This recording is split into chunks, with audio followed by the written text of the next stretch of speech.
Hello po mga bossing. Nandito po ako mga bossing. Pero lagi naman ako nandito dahil ako lang po lagi dito ang nagbubukas mga bossing ko ng ilaw, nagsasarado ng ilaw dahil ang mister ko may napoloob po nun. Takot po yun mga bossing. Ngayon po, yan. Binilang ko ulit siya ng sunflower. Yan. Hindi ko pa lang siya masyadong na-arrange lahat. Kasi nagbabalot po kami ng pag-giveaway. Bumili po kami mga bossing sa Pure Gold. At kami po ay bibigyan ng sa mga pag-giveaway, sa ng grocery, sa mga angels, at ganoon din po sa mga teachers. Yan. Ngayon po, yan. Kahit tapos na yung 40 days, i-maintain ko po yung liwanag dito. Hindi na ino-off po yung ilaw. Yan, para laging happy yung aking anak. Yan, pati yung ilaw po dito. Yan, dahil nga po sa, buksan ko nga ito at napakainit. Dahil nga po mga bossing ko sa, hindi ko talaga siya nasarado. Kaya parang nag-itim yung ganun Kaya dapat ino-off yung vanity po niya mga bossing. Ngayon, hindi ko pa po ito, yan. Hindi ko pa po siya mga bossing ko, naayos lahat po yung gamit ni Jovelyn. Dahil nga po sa Christmas, marami tayong mga inaasikaso mga bossing. Marami mga kailangan bigyan po ng mga pag-giveaway. Yan. Sa mga ilan sa mga bossing ko na nabigyan ko na patikim pa lang po yan. Kumbaga, pa-hello ko lang po sa inyo para tagal kong hindi nagparamdam mga bossing. Yun nga po. Ngayon po mga bossing, ang daming patotoo. Kanina nga po mga bossing ko, may naglinis po sa akin ako ko nagpalinis po ako sa isa sa kaibigan na nagpapalinis din po doon si Jovelyn. Ngayon po mga bossing ko ay nagkukwentuhan kami tungkol sa kanya. Ngayon, bigla na lamang po mga bossing ko na yung tubig ko, yung mineral, parang umangat po siya, tapos nagtuluan doon sa may gilid, kasi ininuman ko kalahati na po siya. Parang yung, alam niyo po yung tubig na tumutulo ulit na ganon, mantala ang tagal ko siyang hindi ininuman, dapat wala na siyang tubig na ganon, biglang nagulantang ako, biglang napatingin akong ganon, na si Jovelyn talaga mga bossing ko ay talagang nandito-dito lang po, nagpaparamdam. Ngayon, para sa akin, masaya sa akin dahil anak ko po siya, hindi naman ako natatakot. Parang okay lang sa akin. At least, alam ko, nandyan lang yung anak ko. Yung spirit po niya, nandyan lamang. Kaya, hindi po ako natatakot. Masaya po ako dahil alam ko, nandyan lang po siya. Bagamat mahirap tanggapin, mahirap po talagang tanggapin mga bossing. Ngayon, yung boyfriend po niya, naghahanap ng pangalan. Ito po yung amethyst na binigay ko kay Jovelyn. Na nilalagyan niya sa ilalim ng unan kasi nakakatulong po siya, anti-stress po ito. Tunay po yan na anti-stress kasi ginamit po ito ni Jovelyn. Kaso nga lang, dahil siya po'y palipat-lipat dito, doon sa kabilang bahay, madalas hindi niya na ito nagamit mga bossing dahil madalas siya naglalagi na sa taas mga bossing ko ng mga nakalipas na araw. Inalagaan ko nga po siya at ang akala ko nga lang po ay lagnat at sipon at dahil uso nga po yung lagnat at sipon mga bossing. Kaya hindi niya na ito nagagamit lagi.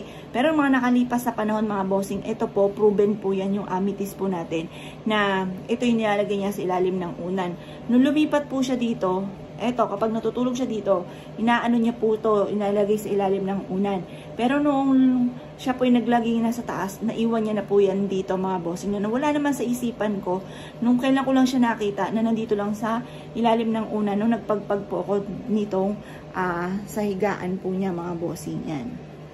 Ngayon, ito po yung sulat ni Jovelyn, yan.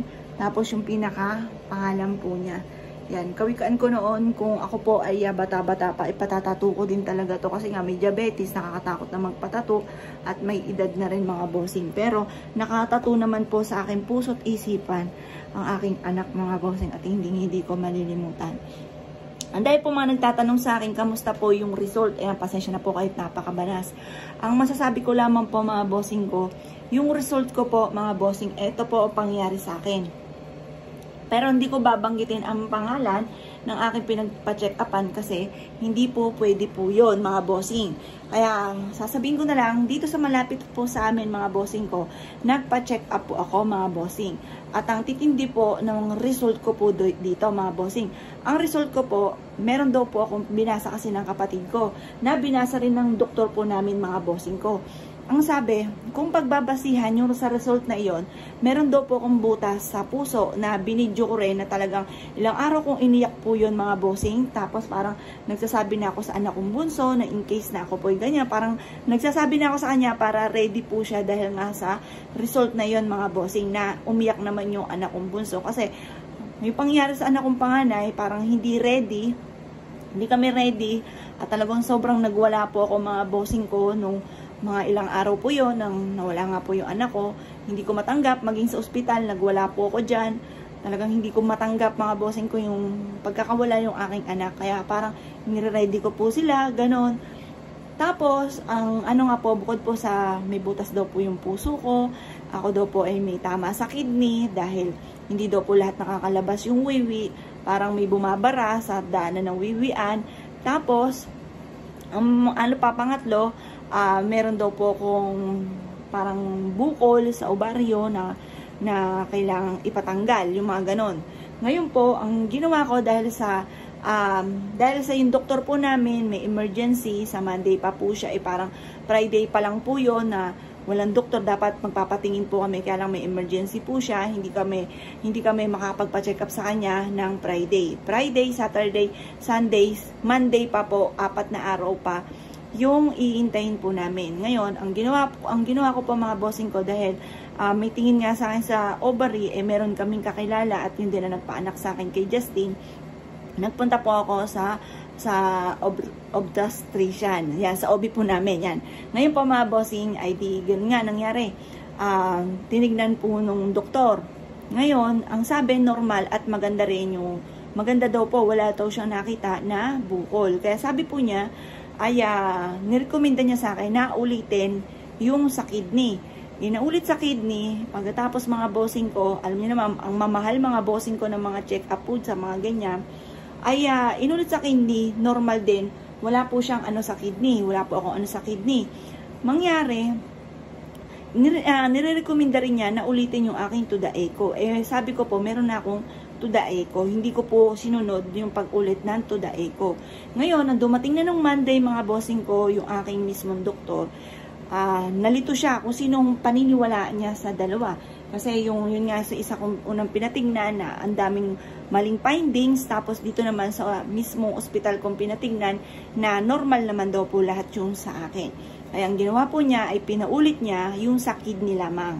Yung sa kidney ang pinaulit niya, tapos inulit po muli ang to the echo. Kaya ang daming test mga bossing ko na ginawa po sa amin mga bossing. Kaya yun po, ngayon waiting na naman ako ng 5 days mga bossing. At tapos yung doktor ko mga bossing ko ay sa January 5 pa babalik mga bossing. Kaya medyo matagal po pa akong mag-iintay mga bossing ko sa pagbabasa ng aking to the echo. Pero at least naulit na po siya, kumbaga ito na yung pawang katotohanan kung ano po yung babasahing resulta ko, ano yung tunay na resulta mga bossing ko doon nga po sa test ko mga bossing. Yan. Ngayon, para sa akin, hindi nakatulong kung maliman po yun dahil ilang araw po ako na umiiyak mga bossing. Lagi ako umiiyak, sabi ko bakit ganon, parang kawawala lang isa kong anak. Tapos ngayon, ako naman, ang liit pa ng anak kong bunso, yung mga ganun mga bossing, ang dami kong, parang lalo na yung mister ko, kasi sa amin dalawa, mister ko, mahina po ang loob po noon, iyakin din po siya. Lalo na nalaman niya yung, ganun yung nangyari nga po, yung resulta ng sa akin. Ayan, parang kami nag-iyakan noon. Kaya, kumbaga, ngayon, waiting pa rin po kami, pero, yun nga po, pinagdadasal na, baga nagkamali yung pangit na tingin at maganda po yung totoong resulta mga bossing. Ang nakakaano po nito, pwede akong operahan ng mali naman pala, kaya dapat daw magsi-second opinion ka, huwag ka kaagad magpapa-opera, huwag ka agad maano doon sa mali, mag-try ka pa sa iba dahil yun nga po, maoperahan nga ng wala namang pong sakit mga bossing. Kaya kayo po, mag-iingat din po kayo. Kumbaga, sinare ko rin po ito sa inyo para maging lesson din po sa inyo, lalo na kapag pangit yung mga tingin, na lalo na kung ito'y ooperahan, yung mga ganon. Kaya yung pa mga bossing, mag-iingat po kayo kapag po may mga ganon sitwasyon, magse-second opinion po kayo mga bossing. Ayan pa mga bossing, meron akong kaibigan na nakita ko sa palengke, sabi niya sa akin, nayupa ka, bitin na bitin, lagi ko sinusubaybay ang pinanunood na, yun, pinanunood ko, hindi ko alam kung ano ba yung sakit mo, ganon, kamusta ba, yun po yung nangyari po sa amin mga bossing. Kaya waiting na naman ako, kaya sabi ko sa mister ko, total naman, wala naman akong ganong nararamdaman, kaya parang, sabi ko sa isipan ko, pagka dating na lang ng January 5, kasi tinuro kami ng doktor namin, in case na hindi kami makapag-intay, sa pagdating po niya, ay pwede kami magpa-check up sa mga kilalang niyang doktor na magaling. Yun po, kaya sabi namin, intay na lang po namin siya. Kaya yun po, waiting po kung ano-ano. Sabi ko, kawika ko, intay na lang namin kaysa sa iba pa kami pumuntang doktor. Kasi may iniintay rin naman kami na mga result mga bossing. Ayan po mga bossing. Tapos, dito nga po, kagaya po na sabi ko nga po sa inyo, nung isang araw, meron siyang mga abo-abo mga bossing ko na napaisip ako. Sabi ko, bakit may abo si Jovelyn? Anong nangyari? Nagparamdam siya, pero bakit abo? Naisip ko nga po, kiniremate po siya. Kaya parang kinalibutan, kinabahan bigla dahil yun nga po ay alam kong nandito pa si Jovelyn. Tapos siguro pumapasyal-pasyal, bumababa po muli siya, yan, kasi alam niya na namimiss ko siya, hindi pa ako makamove on. Yan. Lagi ko po naalala si Jovelyn dito, nakahiga po siya dyan po siya magbibideo, bubuksan niya po yan. Tapos, ayun, lagi po siya nagyayakag, kumain kami sa samyup, yung mga ganon, sabaw, yung mga sabaw na may init. Yan, magpapaluto siya sa akin ng pata, yung mga paborito po niya. Luluto naman po ako. Tapos, yun, mapalambing effect po siya kasi malambing talaga yung anak ko. Napakabait na bata. Kaya alam ko, may nakapagsabi sa akin yung mga ex po niya. Kasi, syempre, maganda. Talagang hindi mababakante po yan. Talagang kahit maging pasaway po yan, kahit ayaw namin, talagang hindi mapigilan. Siyempre, maraming umaaligid. Ay, hanggang sa ngayon daw po, ay mahal pa rin si Jovelyn. Parang di alam kung paano makakalimot. At ganun din ako, nauunawaan ko dahil mabait talaga, malambing. Kada, halimbawa, mami, kumain ka na. Siyempre, ganun din siya sa mga nangangamusta, good morning, kamusta ang araw mo, kumain ka na ba, nung kinain mo, yung mga ganun. Ganun siya, ganun po siyang kabait. Na sobrang akong namimiss mga bossing ko yung aking anak. Ayan. Siya mga bossing, dyan po muna kayo. At kami po ay magbabalot ng mga pag-giveaway sa Christmas party, yung mga groceries, mga bossing. At ako po yung mamamahagi muli ng mga ilan sa mga pag-giveaway. Pagpasensya nyo ng mga bossing ko ang ating nakayanan. At babawi po muli tayo, unti-unti po yan. Parang i-maintain ko na ito na lagi na may mga pag-giveaway. Magpapadala na lang po ako sa mga bossing. Mag-shake-shake po tayo mga bossing ko ng mga pag-giveaway. Huwag po magagalit ang hindi nabubunot. Mabubunot at mabubunot ka rin po kayo. Mag-share-share lang po tayo ng mga videos, mga bossing. Tapos mag-iwan po kayo ng komento. Siya mga bossing, bye-bye!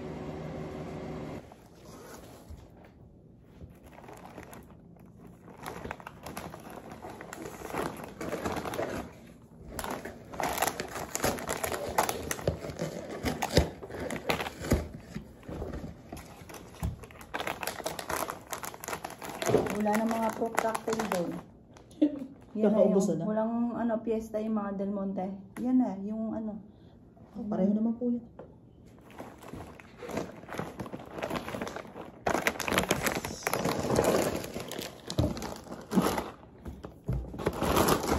Tapos, bibili na lang ng eco bag.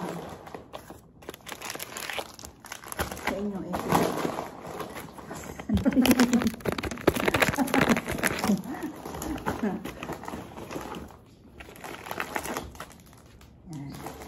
May isa pang...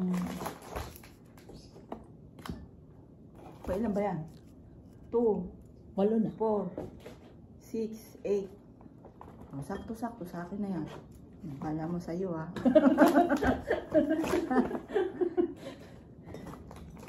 Yan ang iinumin natin. Di ba? Kala mo ha. Masarap pa po. Masarap talaga yan. Favorite namin ni Jovelyn yan. Masarap. Parang juice lang.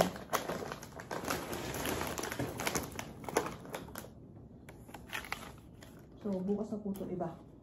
Oo, sa eco bag. Bukas natin ituloy. Yan.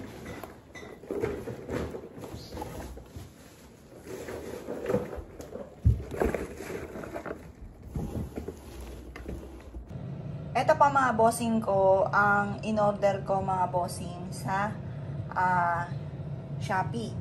Ngayon, ito po ay 99% peanut at sugar free mga bossing. Yan.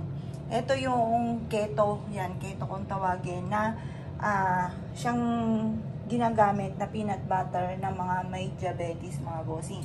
Lalo na yung mga naglo-low carb mga bossing. Ito ang ginagamit ko po, itong high fiber mga bossing ko na wheat bread mga bossing. Yan, kain po tayo. Hello Justin! Ngayon po mga bossing ko, dahil idol niya si Gran Turismo, ito po mga bossing ko, meron din siyang nilalaro. Ay, hindi pala Gran Turismo. Ayan. Yan po ang kanyang pampakalma. Ubusin mo yung tubig, anak. Yan, may channel din po siya, Justin Pagyo 7. Or Justin Pagyo. Hindi ko pa nalagyan ng 7. Inedit ko, anak. Pinaltan ko. Piling ko doon ka papalo sa Justin Pagyo. Yan. Ubos yan, ubos. Binabantayan ko po. Ang sabi ng doktor, 3 litro sa isang araw. Kaya kailangan bantay.